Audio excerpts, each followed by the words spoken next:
শুভ দুপুরবেলা।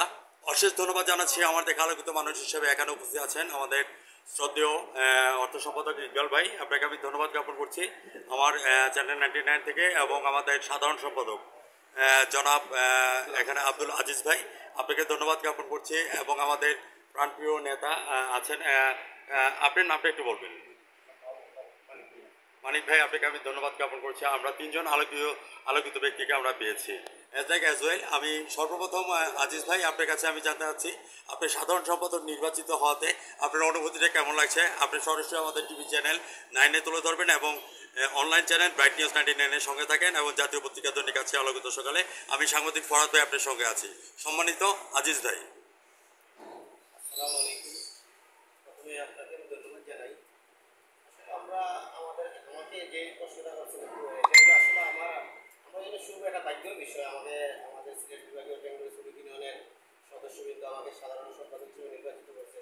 তাদেরকে আমি অভিনন্দন ও ধন্যবাদ জানাই, এই কারণে কৃতজ্ঞতা জ্ঞাপন করছি। আর যে বিষয়টা আমাদের বেঙ্গল সিলেট বিভাগীয় বেঙ্গল শ্রমিক ইউনিয়ন, যেটা আমরা আমাদের বিষয় হলো আমরা রাষ্ট্রের যে তেল পরিবহন করে থাকি, আমাদের সম্পর্ক হইলো রাষ্ট্রের সাথে। রাষ্ট্রের যেদিন খোলা থাকে আমরা খোলা আছি। আর আমরা বিশেষ করে এই সিলেট বিভাগীয় শ্রমিক ইউনিয়নের সদস্যবৃন্দ যারা আছেন, আমরা বিশেষ করে এই যে এই কান্তিক সময়ে আমাদের খুবই একটা দুর্ভোগ যে আমাদের মাঝে আছে। আমাদের মাঝে এটা এরকমই সিলেটে আর কি তেলের একটা খুবই সংকট চলতেছে। সিলেটে আমাদের যে পেট্রোল ডিজেল কেরোসিন, যেটা আমাদের Sylhet Jamuna oil company limited, Padma Meghnath, যেটা ব্যবহৃত হয়, বিশেষ করে ডিজেলটাই 90% ডিজেলটাই ব্যবহৃত হয়। কিন্তু আমাদের এখানে ডিজেলের খুবই সংকট, যার কারণে আমাদের শ্রমিকরা সিলেটের যারা ছোটো গাড়ি শ্রমিকরা খুবই একটা অসুবিধার মাঝে আছে। যেহেতু সারা সপ্তাহের মাঝে একবারও ওয়াগন আসে, ওয়াগন আসার কারণে আমাদের যে রুজি রোজগারটা হলো ওয়াগনের সাথে। ওয়াগনের সিলেট ডিপুতে তেল থাকলে আমাদের রুজি এটা গাড়িগুলো চলে, আমাদের রুজি চলে, রুজি আসে। আর না হলে আমাদের এটার থেকে কোনো কিছু নাই। আমরা এদিক দিয়ে আমরা খুব বেকারেই আছি। বর্তমান সরকারের কাছে আমাদের একটাই দাবি, যদি আমাদের ওয়াগনের যে ইঞ্জিনগুলা এগুলো যদি একটা ব্যবস্থা করতে পারে, আমাদের সিলেটের শ্রমিকদের জন্য খুবই উপকৃত হবে, দেশের জন্য উপকৃত হবে। এটা যেহেতু একটা রাষ্ট্রের সর্বোচ্চ জিনিস হলো খনিজ সম্পদ, হলো রাষ্ট্রের একটা প্রধান মেরুদণ্ড। আর তেল সেক্টর হইলো সব দেশের প্রতিরক্ষা বা যে কোনো একটা সেক্টরে তেলটাই বেশি গুরুত্বপূর্ণ, খনিজ সম্পদটাই গুরুত্বপূর্ণ। যেহেতু আমাদের আঞ্চলিক সিলেট বিভাগটা হলো একটা খনিজ সম্পদে ভরপুর একটা পাত্র যে দেশের একটা অন্যতম সম্পদের একটা বিষয়। বিগত সরকারের এই দেশের এই বিষয়গুলা আমরা রাষ্ট্রীয় কিছু কথা বা আমাদের যেহেতু আপনার প্রশ্ন করতে বলাই লাগে, যেহেতু আমরা এটার সাথে জড়িত, আমরা খুব এখন একটা অসুবিধার মাঝে আমরা দিন যাপন করছি। আমরা শ্রমিক খুব একটা বেকারের মাঝে আছে। যেহেতু তেল আমাদের সিলেটে এখনো পর্যাপ্ত তেল নাই। আমরা আশুগঞ্জ বা বৈরব আমরা তেল এনে ব্যবসা করা লাগে।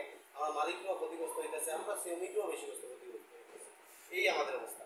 থাকবো না বদ্ধ করে দেখবে আবার জগৎটাকে, কেমন করে ঘুরছে মানুষ যুগান্তরে গুণী পাকে। সাংবাদিকের কলম এবং ক্যামেরা কোনোদিন কারো নিচে মাথা নত করে না এবং করবেও না। আব্দুল আজিজ ভাই, আপনাকে সাধারণ সম্পাদক হিসেবে যে প্রস্তাবনাটা রেখেছেন, আমরা যতক্ষণ পর্যন্ত আমাদের শ্বাস আছে, আমরা ততক্ষণ পর্যন্ত আমাদের কলম এবং ক্যামেরা চলতেই থাকবে। সম্মানিত চাচা, আপনার কথাগুলি একটু চ্যানেলে তুলে ধরবেন।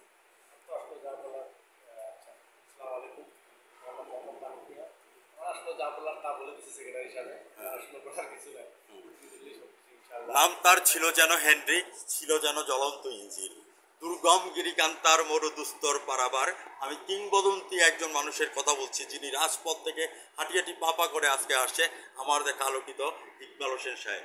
আমি আপনার কাছ থেকে জানতে চাচ্ছি আমার চ্যানেল 99 থেকে। আপনার চ্যানেলকে ধন্যবাদ জানাই। আপনার চ্যানেলকে অসংখ্য ধন্যবাদ। এখানে আমরা ঈদ উপলক্ষে আসলে আমরা এইগুলো খুবই আনন্দিত। ঈদটাকে সামনে পেয়ে খুব আনন্দিত। ঈদ বছরে একবার আসে, পূজা একবার আসে, সারা মাস আল্লাহর ইবাদত করে সামনে একটা ঈদ আছে। প্রতিটা মানুষের আনন্দ করতে আলহামদুলিল্লাহ আল্লাহর কাছে শুকরিয়া জানাই।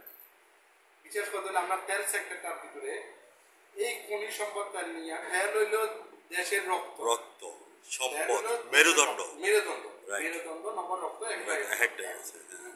তেল হইল দেশের মেরুদণ্ড। এই মেরুদণ্ড আমরা সিলেটে বর্তমানে খুব একটা তেলের চাহিদা এখন এই যে সিজন সময় আমাদের শ্রমিকরা নবাব সিলেটের মানুষরা চাহিদা ভরপুরভাবে তেল পাচ্ছে না। তেল নেওয়ার কারণে শুধু আমরা ক্ষতিগ্রস্ত হচ্ছে না, অর্থনৈতিকভাবে সিলেট ডিস্ট্রিক্টটা ক্ষতিগ্রস্ত হচ্ছে। Right exactly.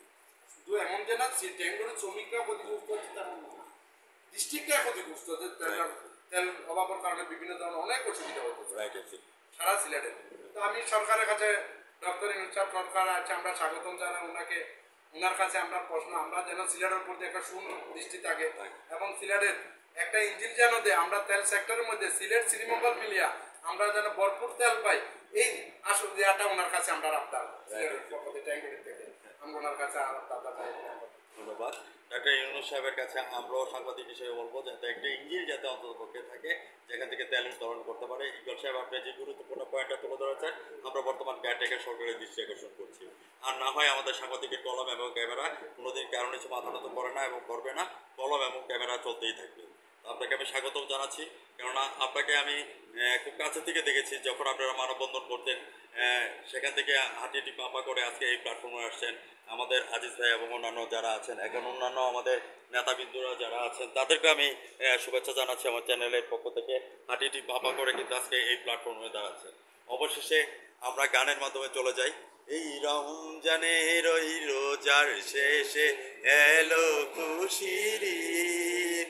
ইকবাল কাকা, এই রমজানের ওই রোজার শেষে এলো খুশির ঈদ। সুখ দুঃখ হাসি কান্না নিয়ে আমাদের ঈদ মুবারক। আজ রাত 9:15 আমাদের চ্যানেল 9 টিভি চ্যানেলের সঙ্গে থাকবেন এবং জাতীয় পত্রিকা দৈনিক আজকের আলোকিত সকাল এবং আমাদের সোশ্যাল মিডিয়া আছেন online channel bright news 99 channel থেকে। ইকবাল কাকা, আজিজ ভাই এবং আপনাদেরকে ধন্যবাদ জ্ঞাপন করছি এবং আমাদের নেতাকর্মীরা যারা আছেন তাদেরকে ধন্যবাদ জ্ঞাপন করে বিদায় রেখে টানছি। আজ রাত 9:15 আমাদের চ্যানেলের সঙ্গে থাকেন। আমি সাংবাদিক ফরাদ ভাই বিদায় রেখে টানছি। ভালো থাকেন, সুস্থ থাকেন, ঈদ মুবারক।